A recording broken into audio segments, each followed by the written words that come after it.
നമസ്കാരം, ഞാൻ doctor Simi Haris, Thiruvananthapuram SUT ഹോസ്പിറ്റലിലെ കൺസൾട്ടൻറ്റ് ഗൈനക്കോളജിസ്റ്റാണ്.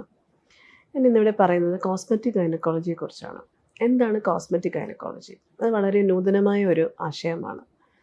അതായത് നമ്മൾ യൂഷ്വലി കോസ്മെറ്റിക് എന്ന് പറഞ്ഞാൽ നമുക്കിത് മനസ്സിലോടിയെത്തുന്ന എന്താണ്? സൗന്ദര്യം. പണ്ട് ഡെർമറ്റോളജി എന്നുള്ള വിഭാഗം, അതായത് സ്കിൻ ഡിസീസസിന് നമ്മൾ സ്കിൻ ഡോക്ടറെ കാണുമായിരുന്നു. അതായത് നമ്മളൊരു അസുഖം വന്നതിന് ശേഷം അല്ലെങ്കിൽ എന്തെങ്കിലും വികൃതമായ രീതികൾ വരുമ്പോൾ മാത്രം ഡോക്ടറെ കാണുന്നു. അതാണ് ഡെർമറ്റോളജി. പക്ഷേ അതിൽ നിന്നെല്ലാം മാറി ഇപ്പോൾ കോസ്മെറ്റിക് ഗൈനക്കോളജി, അതായത് സൗന്ദര്യത്തിന് അതിൻ്റെ ഫങ്ഷന് ഇമ്പോർട്ടൻസ് കൊടുത്തുള്ള രീതി, അത് ഗൈനക്കോളജിയിൽ അപ്ലൈ ചെയ്യുമ്പോൾ അത് കോസ്മെറ്റിക് ഗൈനക്കോളജി ആവുന്നു. നമുക്കറിയാം, സ്ത്രീകൾക്ക് പല പ്രശ്നങ്ങളുണ്ട്, സ്വകാര്യമായ പല പ്രശ്നങ്ങളും അവർ നേരിടുന്നുണ്ട്. പക്ഷേ അത് പുറത്ത് പറയപ്പെടുന്നില്ല. അപ്പോൾ അവിടെയാണ് കോസ്മെറ്റിക് ഗൈനക്കോളജിയുടെ ഒരു ഇമ്പോർട്ടൻസ്. എക്സാമ്പിൾ, കോസ്മെറ്റിക് എന്ന് പറയുമ്പോൾ ഒരു സൗന്ദര്യ വർധനം, അതൊരു എസ്തെറ്റിക് സെൻസ് മാത്രമല്ല. നമ്മളൊരു കോൺഫിഡൻസ് എന്ന് വെച്ചാൽ നമ്മളിപ്പോൾ ഒരാളുടെ മുന്നിൽ പ്രസൻറ്റ് ചെയ്യുന്നു. അപ്പോൾ നമ്മുടെ ഒരു കോൺഫിഡൻസ് എന്ന് പറഞ്ഞാൽ നമ്മുടെ ഒരു ലുക്ക്, അത് നമുക്ക് സ്വയം തോന്നുകയാണ് ഞാനത് ശരിയല്ല, എനിക്കത് ഇമ്പ്രൂവ് ചെയ്യണം. ഇപ്പോൾ അതിനുള്ള പല ഫെസിലിറ്റീസും ഉണ്ട്.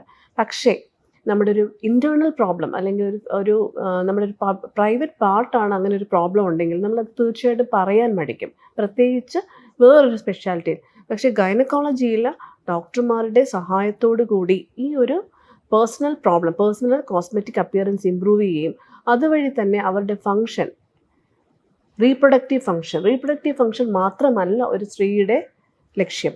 റീപ്രൊഡക്ഷൻ എന്ന് പറഞ്ഞാൽ കുഞ്ഞുങ്ങളെ ഉണ്ടാക്കുക, അങ്ങനെയുള്ള അല്ലെങ്കിൽ കുഞ്ഞുങ്ങളെ ഉണ്ടാക്കുക, അതിനോടൊപ്പം ബ്ലീഡിങ്, യൂട്രസിലുള്ള ഫൈബ്രോയിഡ്സ്, ഇതെല്ലാമാണ് ഗൈനക്കോളജിയിൽ പ്രതിപാദിക്കുന്നതെങ്കിൽ കോസ്മെറ്റിക് ഗൈനക്കോളജിയിൽ പറയുന്നത് cosmetic appearance, improve the aesthetic sense, അതായത് ഓൾറെഡി ഉള്ള ഒരു അപ്പിയറൻസ് ഫിസിക്കൽ, അതായത് അവരുടെ ഒരു പ്രൈവറ്റ് പാർട്സിൻ്റെ, അതായത് പെരിനിയൽ, നമ്മുടെ വജൈന, വൾവ, ഇങ്ങനെയുള്ള പാർട്സിൻ്റെ പ്രോബ്ലംസ് ഉള്ളത് അത് കറക്റ്റ് ചെയ്യുകയും അതിൻ്റെ ഫങ്ഷൻസ് ഇമ്പ്രൂവ് ചെയ്യും. അതോടൊപ്പം തന്നെ സ്ത്രീയുടെ കോൺഫിഡൻസ് ഇമ്പ്രൂവ് ചെയ്യുകയും, അതുപോലെ തന്നെ സെക്ഷൽ ഹെൽത്ത് എന്ന് പറഞ്ഞു കഴിഞ്ഞാൽ അതൊരു വൾഗർ നെയിമായിട്ട് തോന്നും. പക്ഷേ അങ്ങനെയല്ല, അവരുടെ ഒരു ഇൻറ്റിമേറ്റ് ഹെൽത്ത് ഇമ്പ്രൂവ് ചെയ്യുക എന്നുള്ളതാണ് ഈ കോസ്മെറ്റിക് ഗൈനക്കോളജി കൊണ്ട് ഉദ്ദേശിക്കുന്നത്.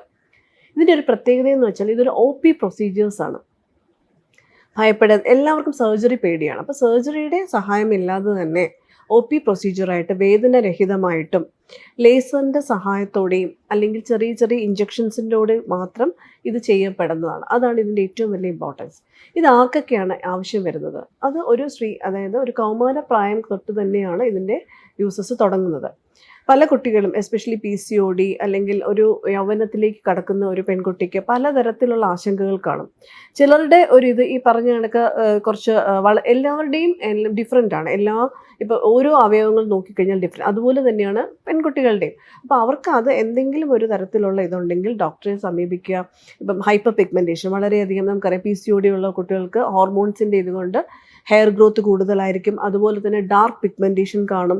അപ്പോൾ അത് പല സ്ഥലങ്ങളിൽ നമുക്കറിയാം ഈ ഹോർമോണിൻ്റെ പ്രശ്നങ്ങൾ വരാറുണ്ട്. അപ്പോൾ അത് ഒരിക്കലും തുറന്നു പറയാൻ അവർ ആഗ്രഹിക്കുന്നില്ല. പക്ഷേ ഇങ്ങനെ ഒരു സർവീസ് കൊടുക്കുമ്പോൾ തീർച്ചയായിട്ടും ആ ഒരു യൗവനത്തിൽ തന്നെ അവരുടെ ഒരു കോൺഫിഡൻസ് നിലനിർത്താനും അവരുടെ ഒരു ഫങ്ഷൻ പോലും ഭാവിയിലേക്കുള്ള ഒരു ഇമ്പ്രൂവ്മെൻറ്റും കൂടെ നമുക്കത് വെക്കാൻ പറ്റും. അതുപോലെ തന്നെയാണ് സ്ത്രീകൾ ഡെലിവറി കഴിഞ്ഞിട്ട് അവരുടെ ഒരു നമുക്കറിയാം എന്തെല്ലാം ചേഞ്ചസ് ബോഡിയിൽ വരുന്നു. പക്ഷേ ഈ ചേഞ്ചസ് എല്ലാം തിരിച്ച് റിവേഴ്സ് ചെയ്ത് വരുന്നത് എത്രയോ വർഷങ്ങളെടുത്തിട്ടാണ്.